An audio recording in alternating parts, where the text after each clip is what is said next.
Anapano nsia board of ema achen ba ITV so ena ye wada July kitansabu sumini da etoso edunson ebrason say ye de anopano nsia kase ebeson wo free ITV yatena ye woka so anyanya no kwantempone so anti-mercy junction anopa mi ameken kan ensem ye medin de afia befi ye share ensem no asena ebenifo e de abeto edwa se ya hoodenie ahye ye no eye ECG ekatwitwiri die pa na emmene wonum a enya asem keto akra na wonum ekira na 67 billion Ghana cedis eno ene eka ya March bosome no emu no na ECG wonum e de nam so ema na ye nyina mohoden no entumi enyina ne nan eso eye na opene ode nsemi eto edwa eye energy and green transition Minister Onyenyamfo John Abdullahi Jinapo de nsemi tudwa ewo omayimra hyebedwefie ebre okopie mu honom na Onyenyamfo Kwame Jijole Gakpe ya wono eyemra hyebedweni ma omanfo a ewo keta obisa no ensem efa eka ya yenyina mahoden aso eye no wonom edie no ena wo kire mu se enkeka no ebekosoro mpo achense de ayehunu nanso enam se ebre kakra ntem ni sidi na hoden agina ne nanso no eno ena ama enempo no eso ate termination of contract, and they should follow due process. So if you were awarded a contract and you were told to deliver in 6 months, and it's about 8 months and you haven't delivered, and you've shown no cause of ability to deliver, the financial health of ECG and where the company was going, they knew that it was really tough. And so ECG is now grappling with a huge debt of about 67 billion cedis in terms of its outstanding liabilities. And we have to work to address some of these challenges. And this is despite all the revenues that we got in terms of ESLA revenues, which far supersedes 45 billion. What the Minister of Finance has done is that he's rationalized all the ESLA revenues and brought them under one account, dedicated to paying legacy debt. What happened, and that is why the de-levy had to come, is that because of the increased demand and because of the weak infrastructure, we had to consume more liquid fuels. These were unplanned. But that means that once that came, we had to shoulder that. And so we had to fall on a bit of the ESLA to take care of that. But now with the levy, it means that we can have some dedicated funding for liquid fuels. Then we can strictly apply the ESLA levies to deal with the legacy debt. And like I told you, if not for anything, the $500 million that was depleted in terms of the partial risk guarantee from the World Bank is being restored. ENI's bills are being paid and we are current. Talos bills are also being paid. Nigerian gas, we paid them about $20 million, if my memory serves me right. WACP, West African Gas Pipeline, we paid them about $12 million initially. Now, because of the efficiency, we no longer go to the Minister of Finance to pay WACP. We intend that we won't go to the Minister of Finance to pay gas. We intend that we'll be able to procure our own liquid fuels so that you can free the fiscal space for the Minister of Finance to deal with the legacy debts. Well, government accountability series ekoso no ena Onyenyamfo John Jinapo editu dwa say ECG wonmo containers makomako beye apem ene ahasan 1300 ya beto dwa say ayra ewo temaport no hwehwemu guso a ekoso efasa ensem ha wo chese aban ahyemu kena se hwehwemu bekoso asiase na nokra bia ehinta na etaisa containers ya eyira aye no eche no wonomo etimi ede abeto dwa na wonomo a womo ho ebon sansem yimu no womo etimi de womo afamra kwa so. On the prosecution of the missing containers, I know that the state agencies are pursuing it. I know that their caution statements have been taken and the Attorney General is pursuing that. And I'm sure that when the Attorney General has his turn, he will throw more light on that. We have two issues to deal with. We want to retrieve almost all the containers, if not all. But those who were involved in all that, I hold a view, and I strongly hold that view, that the law should deal with them. And that is my position. It's as simple as that.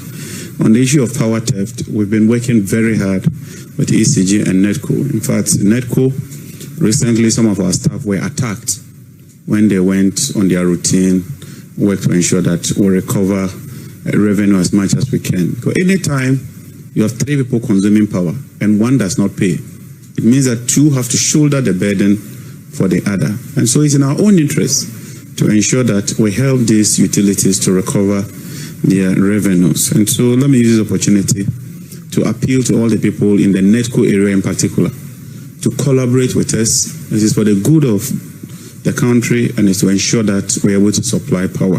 That ties into agencies.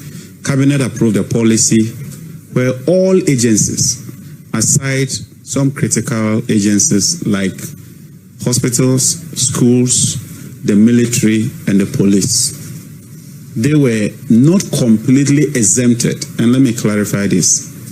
They are supposed to be put on post-payment meters. And then the Minister of Finance will budget and pay for them. Any other agency must be on prepayment meter so that you can plan. So far it's working. It's not been easy, but we are making some progress. And I'm happy with the level of progress we are making. We have to continue. We have no choice than to do that. And I want us to do that because if you want to involve the private sector, then you must raise your company to a level where when the private sector is taking over, they would have a lot more work to do. If we don't do that, what it means is that the private sector will just take over and tweak some few areas and begin to make millions out of us. And so far, what we are doing shows that we are making progress. And we are deploying the smart meters.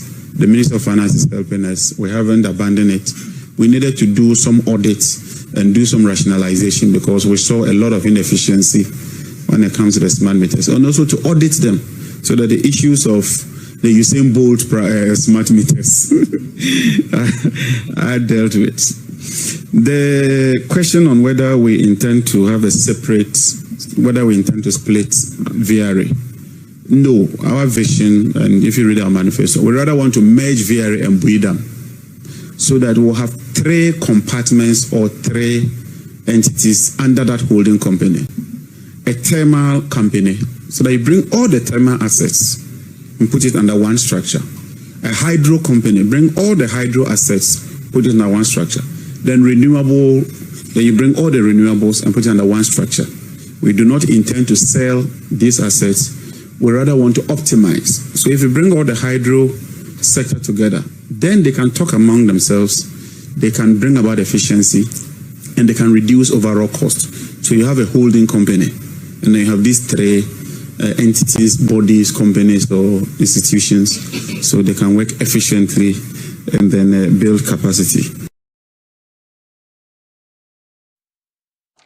Adonkuma ye wo mrahye bedwefie ye NPP amanyokuo no wono makasa etia basabasa ya ekoso nanu fiada ewo Ablekuma North ebra na abato ekoso ewo 19 polling stations ewo sampesua no eso no neno eche no ena wono mode ato abanyanim se Dr. Hannah Bisiu ena abrante Malik Basintale donhwere aduanan wotwe entem 48 hours ena omde ma aban se onyi safo emienu edi enam sensem bi asafo emienu ede atudwa ede afasa basabasa ya ekoso no ekamia ye se wonom de omofo aso a omuhu fomso bia ewo ho afi wonom ede ato abanyanim se wonom edi sa ne bonefosam ni nyina no yemfa wonom enyina mra no na wonom emra no a omugina no dwumadie ne se de ekoba bia no adechie bia Ghana Police adwumakuo no emebo manfo amane.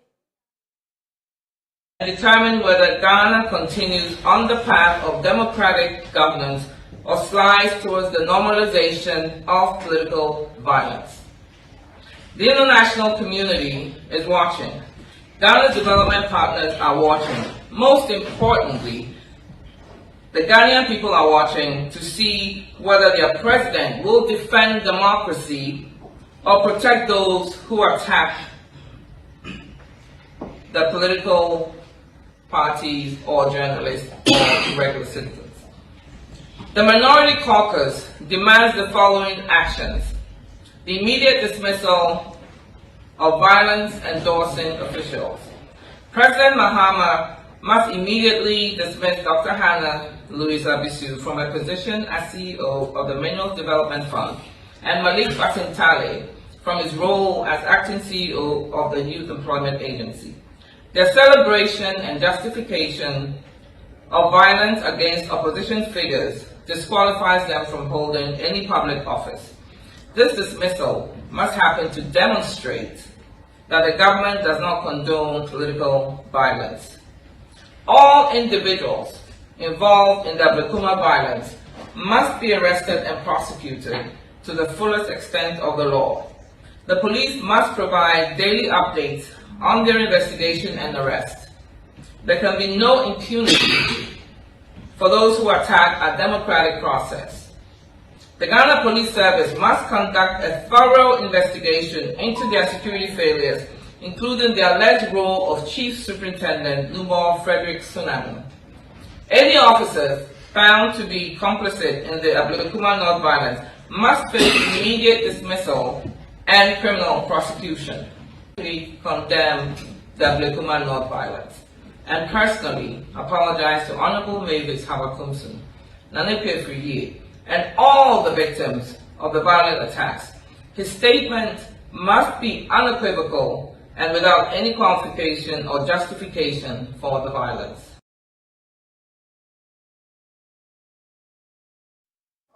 I was saying to Akasiano Eso.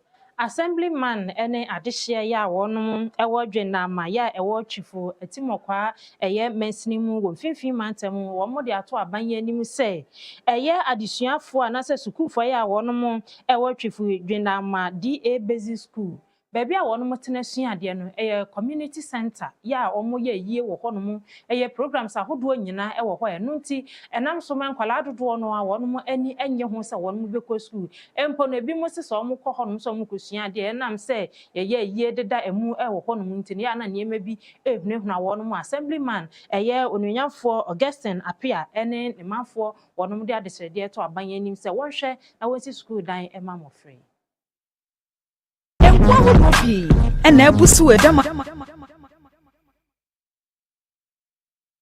Honorable Augustine Apia, the Imponso and Quanchimaso electric area, Chufuatimukwa.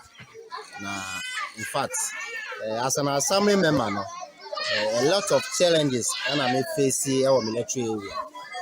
The challenges back when they can primary school. Said, ye na ye no. Say, or maybe I be calling anymore in education. So now, what about military area? I have been posted on Quantimas military area. Ye school send me idea, high ye pa. Say, Mino Cassie, Siciano, schools are our military area. I been posted on Quantimas, Vietnam, Jetty Camp, and a tailor from the busy. Mino Cassie, schools are hanging on. School be anywhere. Ewo edan a modern classroom and colano e computation ade me no ka say sa wo ba Dwenama community baby omoko school community center ye wo ho yesa de dey funu wo ho sa place na so na colano edu Monday so omo be school with this no colano kra be school omo tumi ka say omo hu nyoma bi ewo school mo esa body na omo de da wo ho ntino amam kola no be J school enti me no ka say school ade bia han wo hanom wo ba Dwenama me gina ha me ka say a wo show mo school dan akra ya wo you see esa ankola no omo ntumi enya ahokeka ensua de Ohini ya owo twifu dwendama nana afaji ejina ne manfo anemu de adesrede eto abanye nim se wo meboa wonum na wonsi school dan efema wonum se de beye mofra no benya baabi pa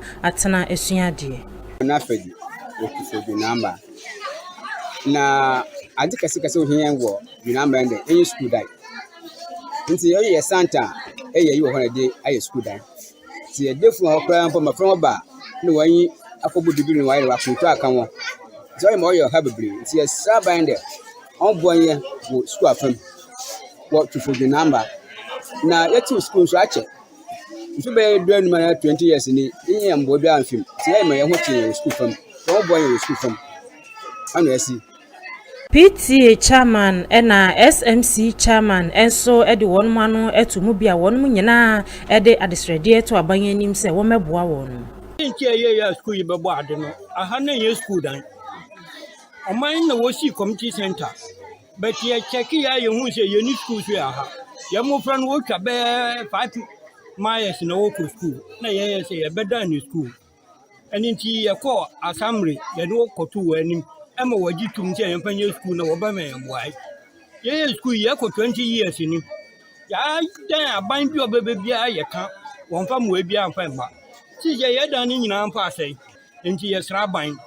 Omba buayen said ye wa ba obey campaign a watching a boss. The school no you hear what be with school ha. You out to school ache. But you hear what you also ha. Your school down no, and your school down a community center. Ah, or man you see ya. Yeah, you ha. In fact, when me tinya trans thing say school so e bobo yen. Bi dan kwada no e na to school na kwa no wa. Nto man trans say that be or say start school ha. Nto the community center na the start school. E da kwa ban ni. Ya e bia so yen school down.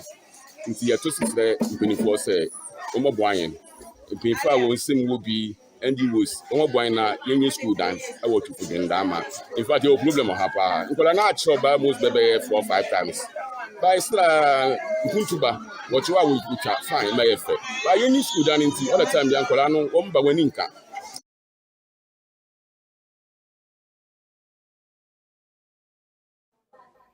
Unit Committee Chairman ya wo wasa ateku ewo atoye mantemu ede ato edwase se obepie mu ewo wasa ateku a eyade ane bonefosem ekoso adekye ne adesan nyina ya won mu nua somdwe kura wo chese ni titire no egina ahensem ho manso ya ekoso ewo ho no wonam saaso ede adesrede ato eto aban ene IGP anim se bambofo ya posifo a won wo ho no wo musha afi wo mu ni akade ya won mu edidi wo dwuma enu nti IGP ni aban momoden emfa posifo ni bi emeka wonum ho na afa akade bi a wonum hia se omde bebo adehye ho ban no wonum fama won